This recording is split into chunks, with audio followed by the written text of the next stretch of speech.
മരമുറി case മുതൽ ഈ channel തുടങ്ങുന്നതിന് ആവശ്യമായ തുക, ഇതാരാണ് ഇതിൻ്റെ ഇൻവെസ്റ്റർ, എങ്ങനെ ഈ പണം കിട്ടി?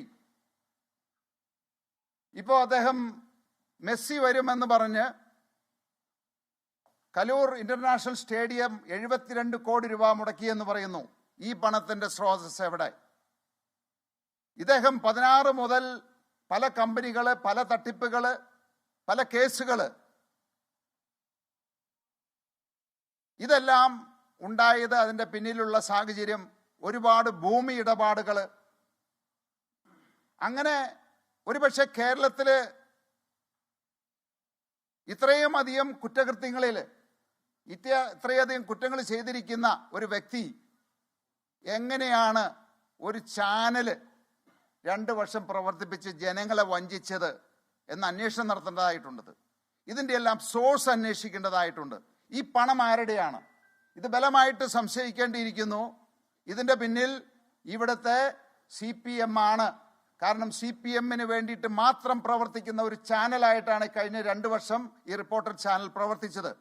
ഞാൻ ഇതിന് മുന്നിലത്തെ എൻ്റെ പ്രസ് കോൺഫറൻസിലും എല്ലാം പറഞ്ഞു, നിങ്ങൾക്ക് എന്നോട് ചോദ്യം ചോദിച്ച റിപ്പോർട്ടർമാരോട് തന്നെ ഞാൻ ചോദിച്ചു, ആദ്യം നിങ്ങൾ ഇതിൻ്റെ ബ്രോഡ്കാസ്റ്റിംഗ് ലൈസൻസ് പുറത്തുവിട്. നിങ്ങൾക്കത് പ്രവർത്തിക്കാനായിട്ട് അവകാശമില്ല, നിങ്ങൾക്ക് ലൈസൻസ് ഇല്ല. ഇപ്പോൾ ഇതെല്ലാം പുറത്തു വന്നിരിക്കുകയാണ്. ബ്രോഡ്കാസ്റ്റിംഗ് ലൈസൻസ് ഇല്ല, ദേശീയ സുരക്ഷാ ക്ലിയറൻസ് ഇല്ല. ഒരു വ്യക്തിക്ക്, ഇതിൻ്റെ ഉടമസ്ഥർക്ക് ദേശീയ സുരക്ഷ നിഷേധിക്കുക, ക്ലിയറൻസ് നിഷേധിക്കുക എന്ന് പറഞ്ഞു കഴിഞ്ഞാൽ എത്രയോ ഗൗരവമായിട്ടുള്ള കുറ്റമാണ്.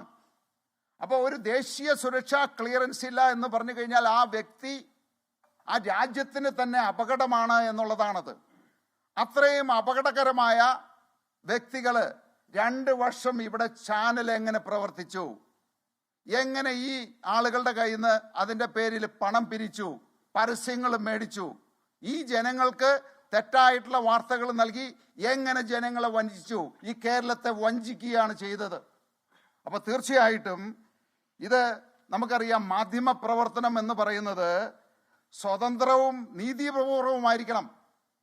ഇവിടെ ഒരു മാധ്യമ ചാനൽ ഈ രാജ്യത്തെ എല്ലാ നിയമങ്ങളും ലംഘിച്ച്, എല്ലാ നിയമങ്ങളും എന്ന് പറയുമ്പോൾ ഒരു സാധാരണക്കാരന് പോലീസ് ക്ലിയറൻസ് ഇല്ലാതെ ഒരു പാസ്പോർട്ട് പോലും കിട്ടില്ലാത്ത സാഹചര്യത്തിൽ ദേശീയ സുരക്ഷാ ക്ലിയറൻസ് ഇല്ലാതെ 2 വർഷം ഒരു ചാനല് ജനങ്ങളെ വഞ്ചിച്ചുകൊണ്ട് പ്രവർത്തിച്ചു എന്ന് പറയുന്നത് അത്രമാത്രം ഗുരുതരമായ ഒരു തെറ്റാണത്.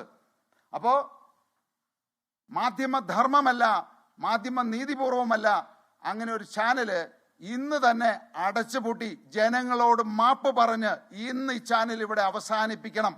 അതാണ് ചെയ്യേണ്ടത്.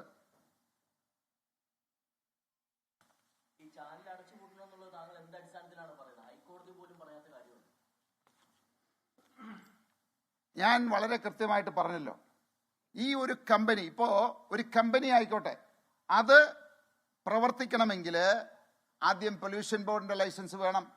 അത് കഴിഞ്ഞാൽ ഫാക്ടറീസ് ആൻഡ് ബോയിലേഴ്സിന്റെ ലൈസൻസ് വേണം. ഇത് രണ്ടും കിട്ടിയാൽ ഇത് പ്രവർത്തനാനുമതി പഞ്ചായത്താണ് നൽകേണ്ടത്. ഇവിടെ ഒരു നിയമമുണ്ട് രാജ്യത്തിൽ, ആ നിയമം ലംഘിച്ചുകൊണ്ടാണ് ഇവിടെ ഇത് പ്രവർത്തിക്കുന്നത്.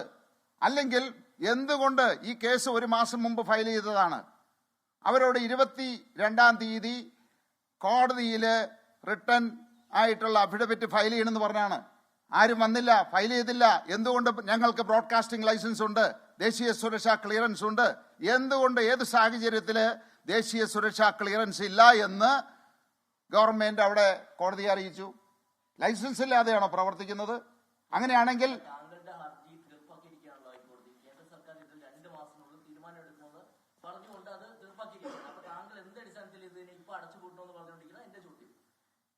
ലൈസൻസ് ഇല്ലാതെ ഏതെങ്കിലും സ്ഥാപനങ്ങൾക്ക്, റിപ്പോർട്ടർ TV ഉടമസ്ഥർക്ക് മാത്രം, റിപ്പോർട്ടർ TV ചാനലിന് മാത്രമായിട്ട് ഒരു നിയമമുണ്ടോ ഇല്ലയോ? കോടതി പറഞ്ഞിട്ടുണ്ട്. കോടതിയിൽ എന്താണ് പറഞ്ഞിരിക്കുന്നത്? കോടതി തീരുമാനമായത് ഞങ്ങളുടെ ഹർജിയിൽ പറഞ്ഞിരിക്കുന്ന കാര്യത്തിൽ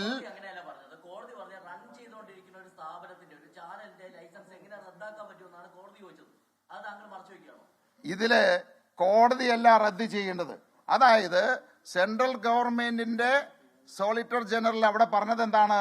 ഇവരുടെ ദേശീയ സുരക്ഷാ സർട്ടിഫിക്കറ്റ് ഇല്ല. ഇപ്പൊ ഉണ്ടായിരുന്ന ഇൻഡോ ഏഷ്യൻ ന്യൂസ് ചാനലിന്റെ കൂടി റദ്ദ് ചെയ്തിരിക്കുന്നു. എന്റെ പരാതി കൊടുത്തതിന് ശേഷമാണ് ആ നടപടി ഉണ്ടായത്. കാരണം ഇൻഡോ ഏഷ്യൻ ന്യൂസ് ചാനലിന്റെ ആ പിൻബലത്തിൽ, ആ ലൈസൻസിന്റെ പിൻബലത്തിലാണ് റിപ്പോർട്ടർ ചാനൽ പ്രവർത്തിച്ചുകൊണ്ടിരുന്നത്, ജനങ്ങളെ കബളിപ്പിച്ചുകൊണ്ടിരുന്നത്. അപ്പൊ എന്റെ പരാതി കൊടുത്തു, ഞാൻ പറഞ്ഞു തീരട്ടെ, എന്റെ പരാതി കൊടുത്തപ്പോ അത് കേന്ദ്ര ഗവൺമെന്റ് അതിൽ ഇടപെട്ടു, അന്വേഷണം നടത്തി ആ ഇൻഡോ ഏഷ്യൻ ന്യൂസ് ചാനലിന്റെ കൂടി സുരക്ഷാ ക്ലിയറൻസ് റദ്ദ് ചെയ്തു. അതിന്റെ അർത്ഥം എന്താണത്? അവര് ആ ലൈസൻസ് കണ്ടീഷൻ വയലേറ്റ് ചെയ്തു. വേറൊരാൾക്ക് സബ്ലീസ് ചെയ്യാൻ പാടില്ല, അത് സബ്ലീസ് ചെയ്തു എന്ന് കണ്ടതുകൊണ്ടാണ് അത് ചെയ്തത്. അപ്പൊ എന്റെ പരാതി കോടതി ഡിസ്പോസ് ചെയ്തത്, ഞാൻ അതിൽ പറഞ്ഞിരിക്കുന്ന മറ്റു ചില കാര്യങ്ങളുമുണ്ട്, അതുകൂടി കേട്ട് 2 മാസത്തിനുള്ളിൽ പരിഹാരം ഉണ്ടാക്കണമെന്നാണ് പറഞ്ഞത്. എന്റെ പരാതിയിൽ പറഞ്ഞിരിക്കുന്ന കാര്യങ്ങൾക്ക് കൂടി എന്റെ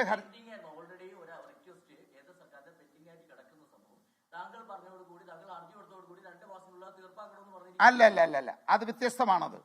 അതായത് സെൻട്രൽ ഗവൺമെന്റ് അവിടെ പറഞ്ഞത് ഇവർക്ക്, അതായത് ഇൻഡോ ഏഷ്യൻ ന്യൂസ് ചാനലിന്റെ കൂടി അവരുടെ ആഭ്യന്തര സുരക്ഷാ ക്ലിയറൻസ് കൂടി റദ്ദ് ചെയ്തിരിക്കുന്നു. റിപ്പോർട്ടർ ബ്രോഡ്കാസ്റ്റിംഗ് കമ്പനിക്ക് ഉണ്ടായിരുന്നില്ല, ഈ ആൻഡോ അഗസ്റ്റിന് ഉണ്ടായിരുന്നില്ല, അതില്ലാതെ നടത്താൻ പാടില്ല. അവര് Indo Asian news channel private ലിമിറ്റഡിന്റെ ആ ലേബലിൽ അത് ഉപയോഗിച്ചാണ് 2 വർഷം നിയമവിരുദ്ധമായിട്ട് നടത്തിയത്. അപ്പോ സെൻട്രൽ ഗവൺമെന്റ് പറഞ്ഞ എന്താണ്? അവരുടെ കൂടി, അതായത് അവരും നിയമം ലംഘിച്ചിരിക്കുന്നു, അവർക്ക് കൊടുത്ത ലൈസൻസ് കണ്ടീഷൻ ലംഘിച്ചിരിക്കുന്നു, അതുകൊണ്ട് അവരുടെ ദേശീയ സുരക്ഷാ ക്ലിയറൻസ് കൂടി റദ്ദ് ചെയ്തിരിക്കുന്നു എന്ന് പറഞ്ഞാൽ എന്താണ്?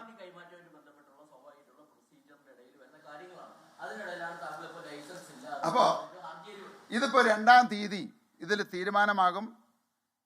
ഇത് ഞാൻ പറയുന്നത് ഗവൺമെന്റായിട്ട് അടച്ചുപൂട്ടുന്നതിന് മുമ്പായിട്ട് ഇവർ സ്വയമായിട്ട് ഈ ജനങ്ങളോട്, കേരളത്തിലെ ജനങ്ങളോട് മാപ്പ് പറഞ്ഞ്, ഞങ്ങൾ ഈ 2 വർഷം നിയമവിരുദ്ധമായിട്ടാണ് പ്രവർത്തിച്ചത്, തെറ്റുപറ്റി എന്ന് പറഞ്ഞ് അത് നിർത്തിവെക്കുകയാണ് ചെയ്യേണ്ടത്.